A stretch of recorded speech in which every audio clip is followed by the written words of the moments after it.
Hey everybody.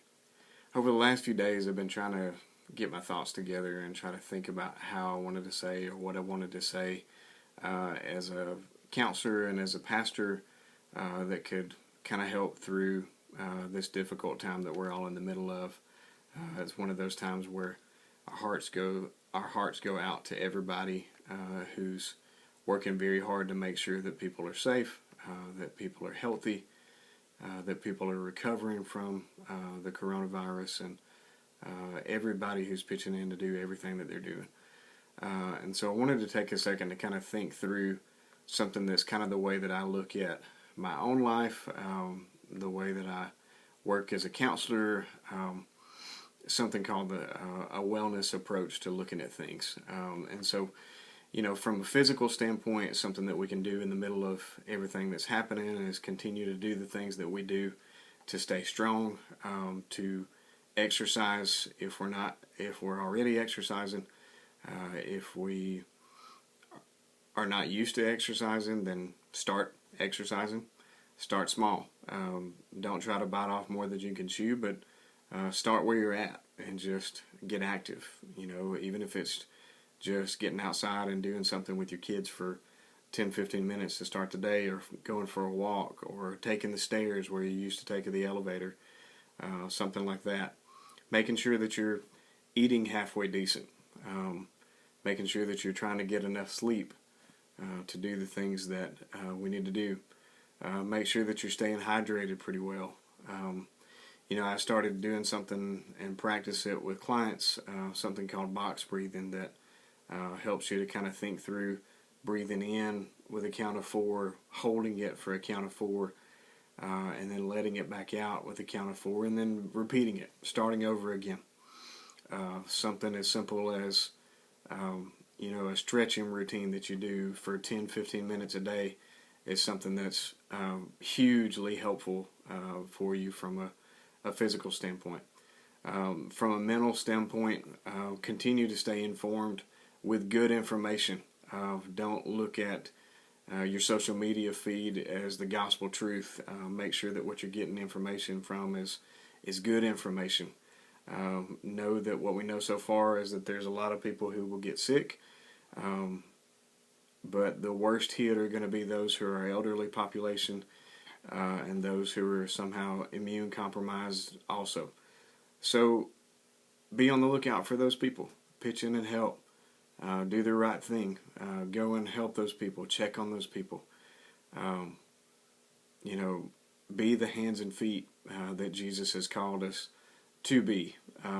At the same time, from a mental standpoint, don't buy into the fear. Don't buy into the uncertainty and the doubt that's around us. Protect yourself from that fear as much as possible. Deal with what you know. Deal with what you know for today. Don't overanalyze or overthink or create anxiety for yourself that is not needed. The old fisherman in The Old Man and the Sea, which is one of my favorite books, gives us a great reminder when he says, now is no time to think of what you don't have, but think of what you can do with what there is. From a spiritual standpoint, I think one of the things that we can rest in is the knowledge of knowing God is in our past, He's in our present, and He's already in our tomorrow. And though we stand on the shores of some really uncharted waters right now, He's not a God who is surprised. He's not afraid. He's wrapping us in His embrace. He's reminding us to come to Him if we're weak and we're heavy, if we're burdened, and He's the one who will give us rest. He says for us to take our yoke and put it upon Him. Learn from Him, for He's gentle and He's lowly in heart, and He'll give us rest for our soul. One of the early examples with Christians when things like this came up was that the Christians ran toward the danger instead of away from it. Historically, the Bishop Dionysius said that Christians were heedless of danger. They took care of the sick. They attended to their every need. The pagan emperor Julian complained that the Galileans or the Christians would care for even the non-Christian sick people. And another historian says that Christians took pains to care for all men, not merely those of the household of faith. And over time and over history, we've seen that these are the actions that afterward caused huge explosions of Christianity. David's words ring true to us when he says, "For you are my hiding place. You protect me from trouble. You surround me with songs of victory," from Psalms 32:7. God is not a hiding place. He's not one of many places that we can turn. David's words are saying, no, he is the hiding place. He is my place. If we're somebody who has embraced salvation, that we can take shelter in his love and his care, that we're protected beneath his wings, that we've covered ourselves with his righteousness. And so we don't have to fear because we're safe. It reminded me today of this great hymn that's one of my favorites. It says, "Why should I feel discouraged? Why should shadows come? Why should my heart feel lonely and long for heaven and for home?